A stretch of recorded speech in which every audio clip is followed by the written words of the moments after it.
Thank you, Chairman Brown, Ranking Member Scott, and other members of the committee. I appreciate the opportunity to present the Federal Reserve's Semiannual Monetary Policy Report today. The Federal Reserve remains squarely focused on our dual mandate to promote maximum employment and stable prices for the American people. The economy has made considerable progress toward these objectives over the past year. While inflation remains above the FOMC's objective of 2%, it has eased substantially, and the slowing in inflation has occurred without a significant increase in unemployment. As labor market tightness has eased and progress on inflation has continued, the risks to achieving our employment and inflation goals have been moving into better balance.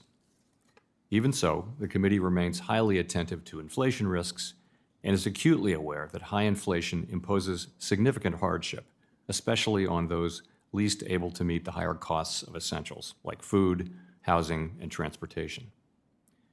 The FOMC is strongly committed to returning inflation to its 2% objective. Restoring price stability is essential to achieve a sustained period of strong labor market conditions that benefit all. I'll review the current economic situation before turning to monetary policy. Economic activity expanded at a strong pace over the past year. For 2023 as a whole, gross domestic product increased 3.1%, bolstered by solid consumer demand and improving supply conditions. Activity in the housing sector was subdued over the past year, largely reflecting high mortgage rates. High interest rates also appear to have been weighing on business fixed investment. The labor market remains relatively tight, but supply and demand conditions have continued to come into better balance. Since the middle of last year, payroll job gains have averaged 239,000 jobs per month, and the unemployment rate has remained near historical lows at 3.7%. Strong job creation has been accompanied by an increase in the supply of workers, particularly among individuals aged 25 to 54, and a continued strong pace of immigration.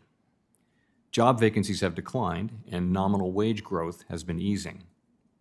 Although the jobs to workers gap has narrowed, labor demand still exceeds the supply of available workers.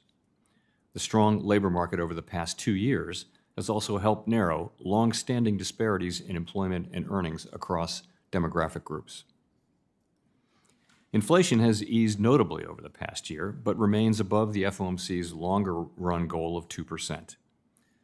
Total personal consumption expenditures prices, or PCE prices, rose 2.4% over the 12 months ending in January. Excluding the volatile food and energy categories, core PCE prices rose 2.8%, a notable slowing from 2022 that was widespread across both goods and services prices. Longer-term inflation expectations appear to have remained well anchored, as reflected by a broad range of surveys of households, businesses, and forecasters, as well as measures from financial markets.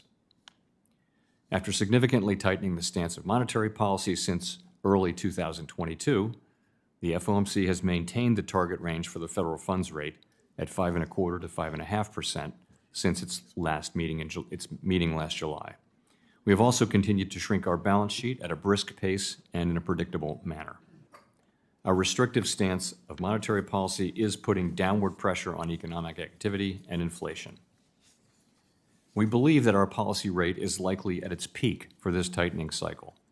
If the economy evolves broadly as expected, it will likely be appropriate to begin dialing back policy restraint at some point this year.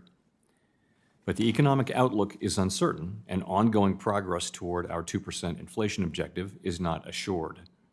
Reducing policy restraint too soon or too much could result in a reversal of progress that we've seen in inflation and ultimately require even tighter policy to get inflation back to 2%. At the same time, reducing policy restraint too late or too little could unduly weaken economic activity and employment. In considering any adjustments to the target range for the policy rate, we will carefully assess the incoming data, the evolving outlook, and the balance of risks.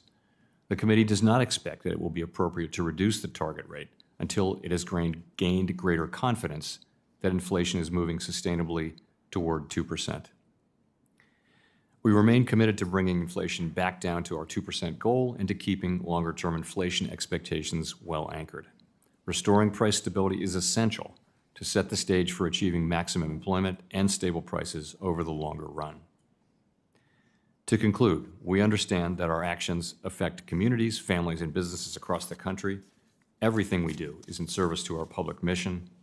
We at the Federal Reserve will do everything we can to achieve our maximum employment and price stability goals. Thank you. Thank you.